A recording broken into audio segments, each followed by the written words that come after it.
Жигиттер кыздарды жолуууга чакырып, аларды кафе, ресторанга киргизгенде канча акча коротот? Мырзалардан сурап көрдүк.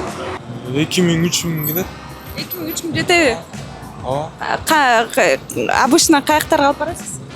Обычно Капито. Мен жолуушуга чакырбайм, аялым бар да уже. Ушу айылыңыздан да канча сом кетет сизге? Канча акча кетет? Ресторанга же кафеге алып барып келгенде? 4-5-6 миңге чейин. Кыздарды кафеге чакырып көрбөптүрмүн. Бир да чакырып көрбөдүңүз? Жок. Эмне үчүн? Пока возраст келип го дейм, убактысы келгенде. Пока касады жокмун. Мисалы 5000 кетет.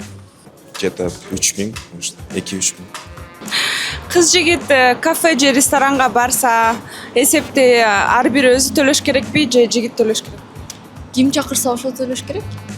Разные ситуации бывают. Если кыз жактырып калса, эркек дос катары барышса, то кыз төлөсө деле болот или счет пополам кылса болот. А если бала да жакшы көрсө, жакшы көргөн бала өзү эле төлөйт болуш керек. Ким чакырса ошол. Кыздар чакырыш мүмкүнбү? Болот, мүмкүн. Мен үчүн бөлүп жарашпайт го дейм. Маған жакпайт андай. Жигит төлөш керек. Желательно да.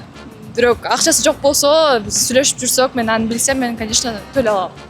Жигит. А сиз кандай билесиз?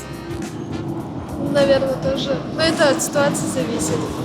Кандай ситуация болушу? Если это друг, ты типа относишься как к другу, то окей, можно и просто заплатить. Жигит төлөш керек. Жигит төлөш керек. Кыз чакырсачы? Кыз чакырса деле жигит төлөш керек. Менин оюмда ошол.